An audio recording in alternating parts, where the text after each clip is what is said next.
European history versus US history, ये एक debate होती है कि इन दोनों में से कौन सा पेपर रखना चाहिए और कौन सा सब्जेक्ट ऑप्ट करना चाहिए।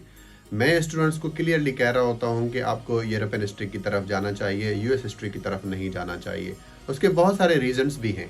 अब अगर आपका इंटरनेशनल रिलेशंस नहीं है तो फिर आप रिकन्सिडर करें अपने डिसीजन को, फिर आप बेशक कोई और सब्जेक्ट रखें, यूरोपियन हिस्ट्री ना रखें, क्योंकि यूरोपियन हिस्ट्री बहुत उसके टॉपिक्स जो है वो आईआर के साथ ओवरलैप करते हैं, तो आपका बहुत सारा टाइम बच जाता है।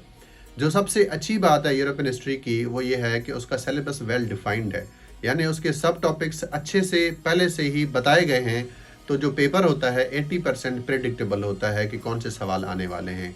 और मेरे ऐसे बहुत सारे स्टूडेंट्स हैं जो अलोकेट भी हो चुके हैं कि उनका स्कोर यूरोपियन हिस्ट्री में 85 से लेके 87 भी आया है आउट ऑफ 100 मार्क्स।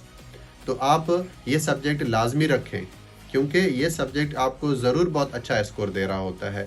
आप रिसेंट पेपर भी देख सकते हैं कि इसके भी क्वेश्चन जो है वो बहुत इजी और प्रेडिक्टेबल आए हैं, और ऐसे सवाल हैं जो इजीली किए जा सकते हैं।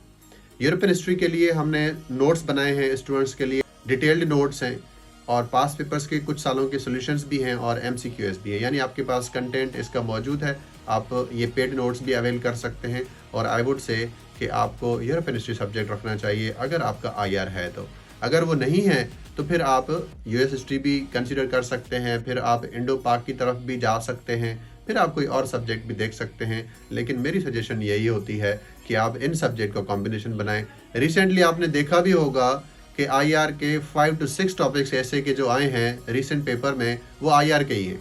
यानी आपका जो पेपर था ऐसे का, उसमें आईआर ने डोमिनेट किया है। अब जाहिर सी बात है वो कैंडिडेट जिनका आईआर ऑप्शन सब्जेक्ट था वो सबसे ज़्यादा एडवांटेज में थे, क्योंकि उन्होंने ये सारी चीज़ें पहले से अटेंड की हुई थी, प्रिपेयर्ड थी, उनको अच्छे से नॉलेज है इस चीज़ के हवाले से, क्लैरिटी है, कॉन्सेप्चुअल क्लैरिटी है उनके पास, उनको पता है कि टॉपिक में क्या पूछा है, डिकोड करना उनको आया है। और ऐसे में डिकोड करना पहला स्टेप होता है, जो सही हो गया तो आगे आपके जो ऐसे के पास होने के चांसेस होते हैं वो मैक्सिमम हो जाते हैं।